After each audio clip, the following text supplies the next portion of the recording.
Good morning. Ohio gozaimasu. Okay. Thank you so much. Welcome to the second day of this very outstanding PAEA conference. So without further ado, we're going to go ahead and get started. You know, it's my distinct honor and pleasure to introduce our next keynote speaker for this conference, and that individual is Dr. Carrie Sandahl. Dr. Sandahl is Associate Professor at the University of Illinois at Chicago in the Department of Disability and Human Development.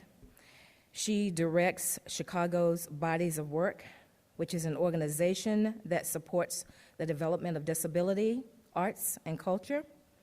Her research and creative activity focus on disability identity in live performance and film. Dr. Sandahl's publications include a co-edited anthology, Bodies in Commotion, Disability and Performance, which garnered the Association for Theater and Higher Education Award for Outstanding Book and Theater Practice and Pedagogy 2006. She is currently collaborating on a documentary, Code of the Freaks, a critique of the disability representation in cinema. So I don't need to say any more. You're going to have a great opportunity to view this film. And at this moment, I'd like to introduce you to the esteemed Dr. Sandahl.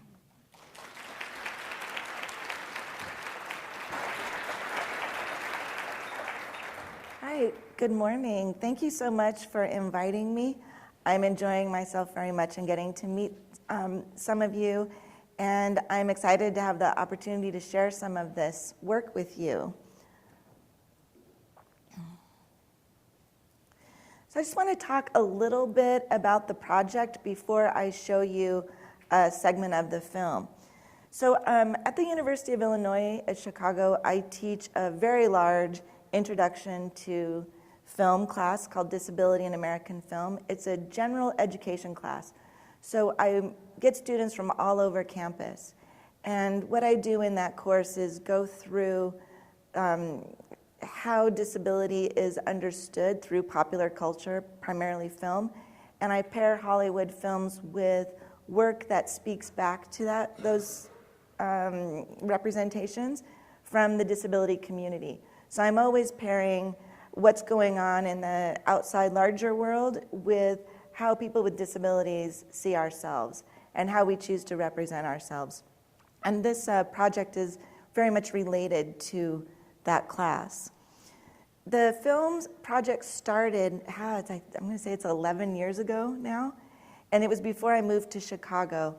And the people who started it were Susan Nussbaum. She is a playwright and a novelist, and she's a woman with a disability, a fierce disability activist, and Salome Chasnoff, who is a feminist documentary filmmaker. And they started these salons primarily at Access Living, which is the Center for Independent Living and Advocacy organization, a civil rights organization in Chicago. And they brought together the disability community and spliced together these mashups of different film clips around themes, and then had conversations with disability community about the films. And they were so popular and people were so interested in them, they thought, oh, this could be a wonderful documentary.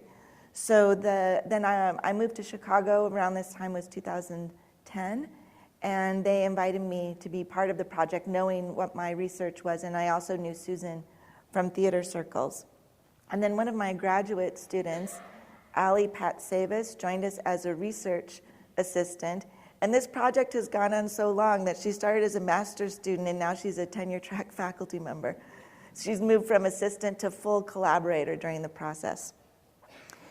So when we started to think about what we wanted this film to be, we wanted to capture the spirit of those salons. And we began by a research and development phase that focused on community engagement.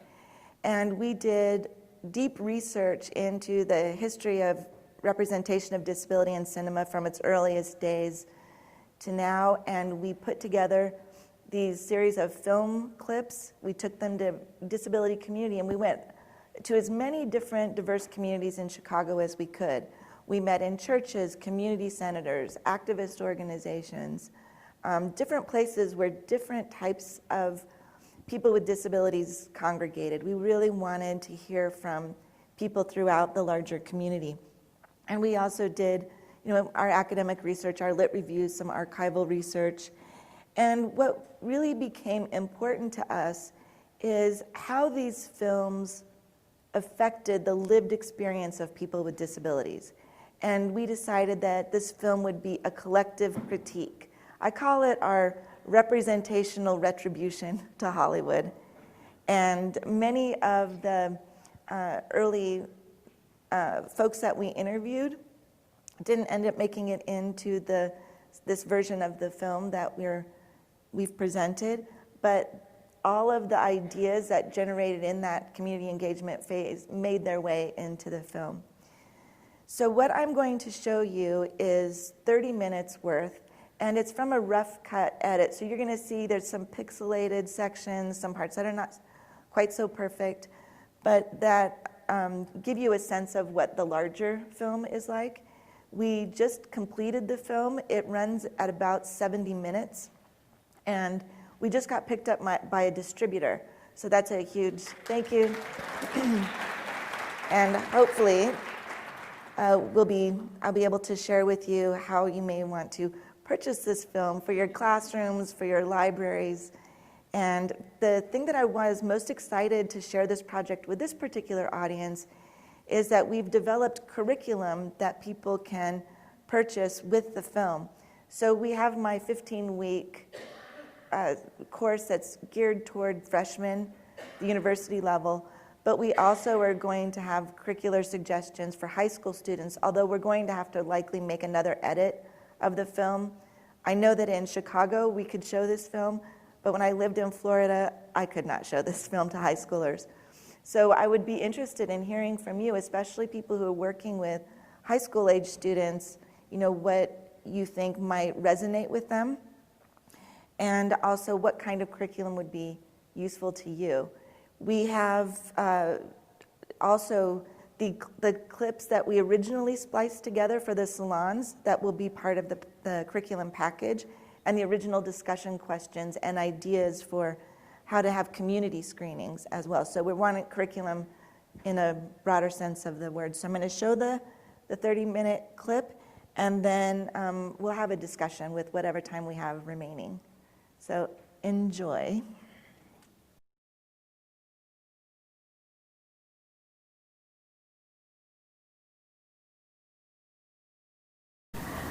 Okay, we have about 15 minutes. I'm happy to answer any questions about what else is in the film. It occurred to me as I was watching this one is that this is the one where we just had kind of finished exploring the sexuality section. It's actually in the final film that is edited down to a shorter version, so there's a lot of other themes in the movie. And let's see, any comments, questions?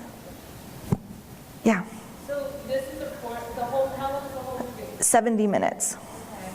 And then it's similar layout, very similar, it's more in depth on other topics? Right, it's a similar layout and more in depth than other topics. The question was about the format of the film.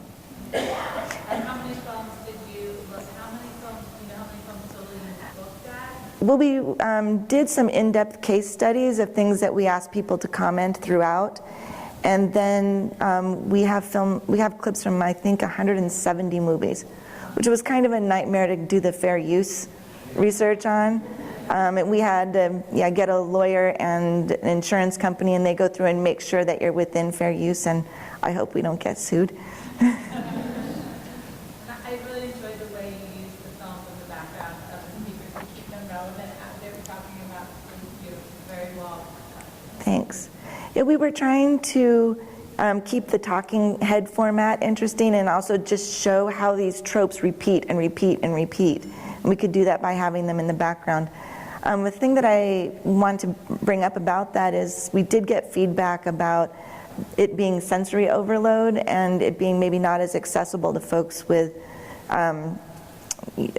sensory overload impairments. So we're making a sensory-friendly version of the film too that will be available where we don't have all the distracting multiple things going on at the same time. And we'll also have an audio-described version. Yeah? I'm curious about you talked a little bit about the selection of the films and this repetition of the tropes. And that makes me think of, in the context of more of an international film perspective, do you see those tropes being replicated across cultures and a global perspective? Is that, you have 170 films already, but have you thought about a global context for the same exploration? Right, so the question was whether we thought about a global context for the same exploration and whether these tropes repeat in international films. They do, but if you look at independent film and international film, you will see a lot more interesting things going on. And we also had thought about interviewing a lot of the artists about their own work and how it differs. But then we decided those are different movies. We just had our hands full with Hollywood. But yeah, the international film scene, you will see a lot of different films and independent films.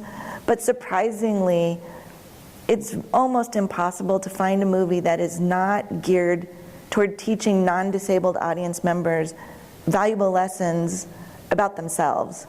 When we watch these movies, these movies are not about us. They don't portray the interesting things about our lives that we know. Instead, they repeat these themes of, we decided eventually that all these movies are actually the same movie. That's why I said Gattaca and Elephant Man are really the same movie when you drill down, because none of them are actually about the disabled characters. So they're meant to inspire. Even when they kill disabled characters, they're supposed to inspire. Right? As I keep bringing up these deaths that happen in the film, they're made beautiful, and you're supposed to feel, have teary moments, but be moved by that person's life. It's yeah, the person's suffocating to death. The person's killing himself in an incinerator, and you're supposed to feel like it's beautiful. Why do we feel like it's okay to do? So you will see, though, those same tropes. Like when $1 Million Baby was popular, this Spanish film, The Sea Inside, was running at the same time and won awards. That's another euthanasia movie. And that was all happening against the backdrop of the Terry Schiavo case that was going on in Florida. So if you, in the curriculum, we do a lot more looking at how some tropes emerge as more popular when there are certain things going on societally, certain anxieties about disability or bodily autonomy or health care. Me Before You is another example. That film that came out, that horrible film, in 2000, was it 16, 17?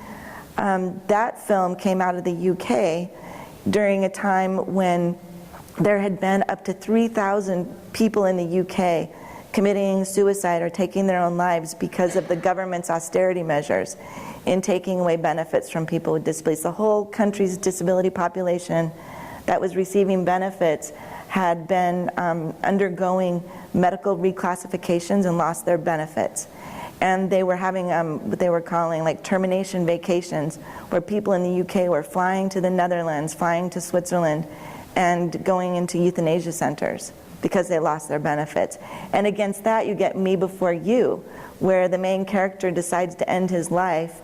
And in the film, we cut this in the final version. Candace says that it's a dying wish, but the character wasn't dying. She actually didn't watch the movie. She protested it, but she didn't watch it. The character was a multi-billionaire. He traveled the world.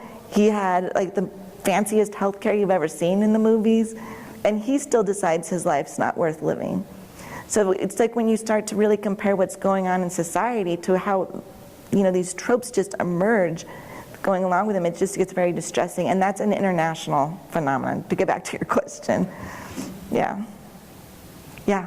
So I'm curious about how we get beyond not just identifying and analyzing the tropes to the instructional practice of what we want to see instead, or how we want to have the conversation or allow the narrative to Right, so how do we move beyond this kind of identifying of stereotypes and tropes and seeing what we want to happen instead?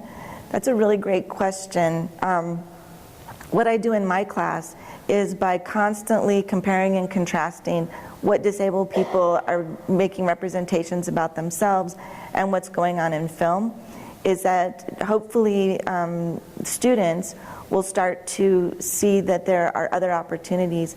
And in my class, it's Gen Ed, and because all kids have smartphones these days, I have them all make their own movies. And they have to work with these tropes, and they have to work with choices in camera technique, narrative devices, and all the things that I teach them about filmmaking in the class to come up with films.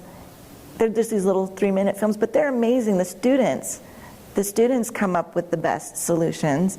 What we try to do in this film is pull out moments, because all these films suck, honestly. They all suck.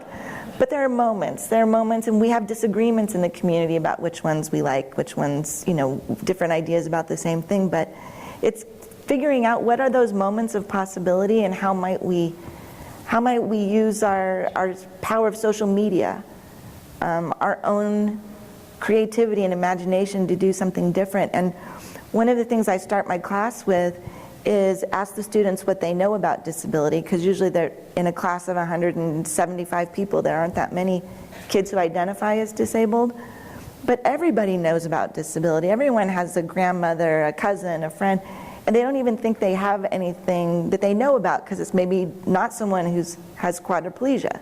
But everybody has a relationship to disability, even if it's just the people they pass on the streets. And I ask them to start, well, what are those stories? Because they're thinking, okay, I don't have these experiences, so they're not even recognizing they have stories to tell about disability. And I encourage the students to, what are those stories? What's your relationship with your grandparent? I had a student from whose family were Vietnamese refugees, and there's a lot of disability issues in refugee communities, and she went and did interviews with her elderly relatives and how disability and war go together in international context. Now those are interesting stories, right? So I think it's just about when we just thinking about, well, what is it that I do know that gets so over-determined by these tropes we don't even know that we know something other than this, right? So I'm really hopeful that this new generation of students and artists is going to do something different. I don't have much hope for Hollywood, and one of the reasons is that there are not very many disabled professional artists in the pipeline. Despite the Americans with Disabilities Act, despite the Vocational Rehabilitation Act, there's just not a pool coming up. And when I've taught theater for 11 years at Florida State, and and even now there's just so few. There are so few actors, professional actors with MFAs, that I can count them on 2 hands. I know them all. I mean, there might be 1 or 2 out there that I don't know, but those with significant physical disabilities, we all know. So with activists are out there, this film's part of that. It's not just a matter of hiring disabled people to play these roles, because they're often hired to do these tropes over and over again, which I think is actually worse. But we don't have people in the pipeline. This is why, as educators, I love talking with you, because how can we make things change? How can we give our students encouragement and opportunity? It might not be Hollywood, but they can go out and make their own representations, and we just need lots of choices. It's not going to come from Hollywood anytime soon. I mean, they don't have a great track record with other minority groups, so disability is one of the hardest to shake. Any other? Yeah. You said earlier, you're like, I could show this in Chicago, but I can't show this in Florida. I was like, why would that? So there's nudity, there's sexual violence, there's those elements that in Chicago, it's a very liberal city. I would steel myself showing this to even my freshman students, and I would get nothing. It's because when I was in Florida, the governor, and this is recorded, right? I participated in some training programs for advancing leadership for students with disabilities, and this was through the governor's office at the time, Tommy Thompson, and I was asked to speak to the young people, and there's just so few disabled artists that have made it through the profession, and I'm also an activist. So I was showing this video to them made by disability activists out in the San Francisco Bay Area, and it was about disability culture. And it had people from all walks of life, all races, all classes, and there was a montage where they would say, you know, like, I'm black and disabled, I'm lesbian and I'm disabled, I'm whatever they identified as. And so then I got in trouble for promoting homosexuality to the students merely by having someone in a collage saying they were lesbian and disabled, and they had children with, they were trying to like show diversity. So in that context, it was really difficult for me to reach young people. College, I could push the boundaries, and I got a lot of pushback from some of the students. But we don't get that so much in Chicago. No. They have bigger things to worry about. You know. So I don't know, I think that the sexuality section would have to be re-edited, I think, a lot for a high school audience. Even though the kids are all watching way worse on YouTube. Other questions? For one more? Yeah. I just wanted you to talk more about the curriculum. It seems like it's geared more towards a higher ed environment. Could you just talk about how you approach the curriculum and how it works with the film? Right, so the curriculum, we were trying to figure out all the different ways that we could organize the material, because obviously the research goes much deeper than we can have in the film. But the curriculum is organized around how disability is used as a narrative device. So we talk about narrative theory, we talk about specifically this concept that's called narrative prosthesis, or about how it's a concept by David Mitchell and Sharon Snyder about how narrative relies on disability as a prosthetic device. And whereas we think that there isn't disability represented in television or film, it's actually everywhere.